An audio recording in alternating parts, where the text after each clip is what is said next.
नमस्कार दोस्तों, मैं पंडित दुर्गेश मिश्रा आपका अपने चैनल ज्योतिष दुनिया में हार्दिक स्वागत करता हूं।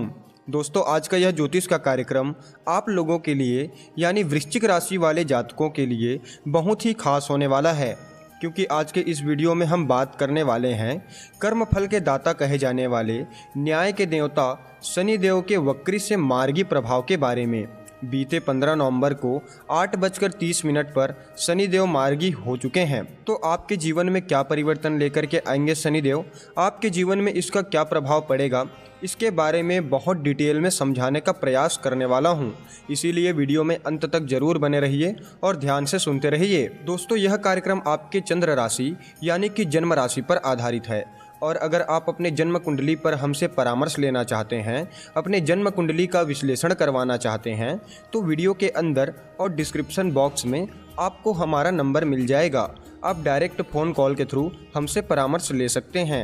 आइए अब वीडियो की तरफ आगे बढ़ते हैं और विस्तार पूर्वक चर्चा करते हैं। दोस्तों, अगर आप वृश्चिक राशि के जातक हैं तो अभी वर्तमान समय में आप पर शनि की ढैया चल रही है और 15 नवंबर से पहले शनि वक्री अवस्था में थे। तो यह आपके लिए थोड़ा सा परेशानी वाला समय था, चाहे वह माता से रिलेटेड हो, कोई कष्ट हो, कोई प्रॉपर्टी से संबंधित समस्या हो या जो कोई भी हो, क्योंकि आपके चतुर्थ भाव में शनिदेव विराजमान हैं और चतुर्थ भाव जो होता है वह सुख का भाव माना जाता है, यानी सभी तरह की सुख सुविधाओं का विचार चतुर्थ भाव से किया जाता है और माता का विचार भी चतुर्थ भाव से ही किया जाता है और साथ ही साथ जमीन जायदाद का विचार भी चतुर्थ भाव से ही किया जाता है। तो इन सभी चीजों में शनिदेव समस्या तो कर रहे थे, लेकिन चलिए फिलहाल शनि मार्गी प्रभाव के बारे में विस्तार पूर्वक समझते हैं। दोस्तों, जैसा कि मैंने आपको वीडियो के शुरुआत में ही बताया कि 15 नवंबर को शनिदेव मार्गी हो चुके हैं और उनकी दृष्टि आपके सप्तम भाव पर, दसम भाव पर और आपके प्रथम भाव पर यानी कि लग्न पर पड़ रही है। तो आपके लिए चतुर्थ भाव में शनि मार्गी हो चुके हैं और जैसा कि हमने आपको बताया,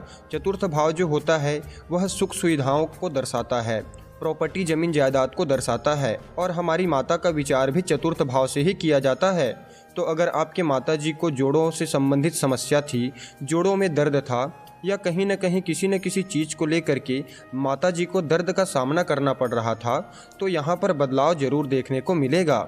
या फिर आपके माता जी को कोई चिंता सता रही थी, चाहे वह आपको लेकर हो या फिर परिवार को लेकर हो, तो वह भी यहाँ पर काफ़ी हद तक ठीक होता हुआ दिखाई देगा। इसके अलावा अगर आप किसी मशीनरी चीज़ में, लोहे में, गाड़ी मोटर में या इलेक्ट्रॉनिक आइटम में डील करना चाहते थे, काफ़ी लंबे समय से लेने का सोच रहे थे, छोटा से छोटा, बड़ा से बड़ा कोई भी चीज़ लेने के बारे में सोच रहे थे, तो यहाँ पर ऐसी पॉसिबिलिटी बन रही है कि अब वह चीज़ें हो सकती है। इसके साथ ही एक चीज़ आपको बताना चाहूँगा, अगर आपके कुंडली में शनि नीच के हैं, शनि कमज़ोर अवस्था में हैं, शनि की स्थिति खराब है, तो आपने यह अनुभव जरूर किया होगा कि इन 4-5 महीनों में आपको शनिदेव ने बहुत परेशान किया होगा, क्योंकि वृश्चिक राशि पर अभी वर्तमान में शनि की ढैया चल रही है।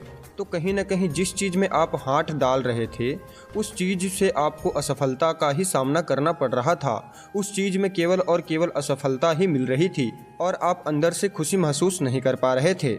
तो अब इन चीज़ों में थोड़ा थोड़ा बदलाव देखने को मिलेगा, क्योंकि शनि मार्गी हो चुके हैं और शनि मार्गी का अर्थ होता है अपने सही गति के साथ गोचर करना। तो अगर आप प्रॉपर्टी खरीदने के बारे में सोच रहे थे, प्रॉपर्टी डील करने के बारे में सोच रहे थे, लेकिन वह काम सफल नहीं हो पा रहा था, तो यह संभावना है कि आप प्रॉपर्टी में डील कर सकते हैं। अब शनि की मार्गी दृष्टि आपके छठे भाव में पड़ रही है और छठा भाव जो होता है वह रोग ऋण रिपू का माना जाता है।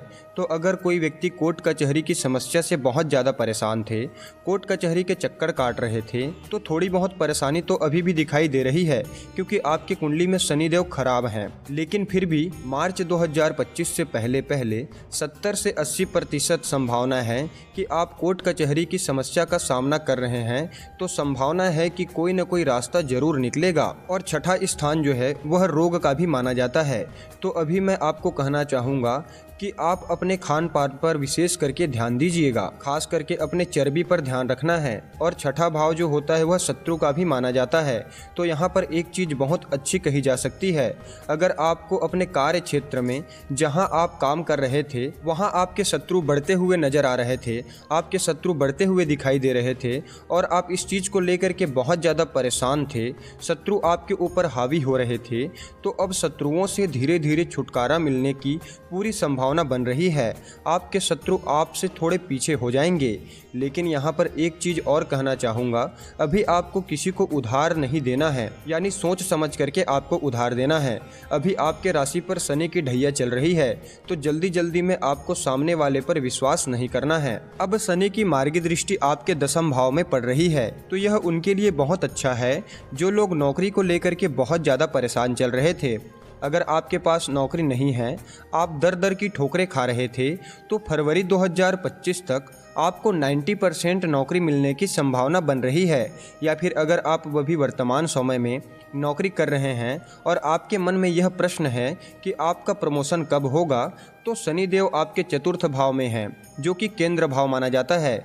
और केंद्र भाव में शनिदेव शश नामक राजयोग का निर्माण करते हैं, तो शश नामक राजयोग का फल आपको जरूर मिलेगा। यानी करियर में आपको अच्छी ग्रोथ मिलेगी, करियर में आप आगे बढ़ेंगे और कार्य क्षेत्र में आपकी सराहना की जाएगी। हालांकि मेहनत थोड़ा सा ज़्यादा करना पड़ेगा, लेकिन मेहनत के अनुसार आपको फल जरूर मिलेगा। अगर बात करें उपाय के बारे में, तो आपको सबसे पहले हनुमान चालीसा का पाठ निरंतर करना है, चंद्रमा के बीज मंत्र का जाप करना है और साथ ही साथ सूर्य नारायण को जल चढ़ाना है। यह आपके लिए बहुत अच्छा रहेगा। तो मित्रों, उम्मीद करते हैं वीडियो आपको अच्छी लगी होगी। आज की वीडियो में बस इतना ही, फिर मिलते हैं किसी नई जानकारी के साथ। तब तक के लिए नमस्कार, जय श्री कृष्णा, राधे राधे।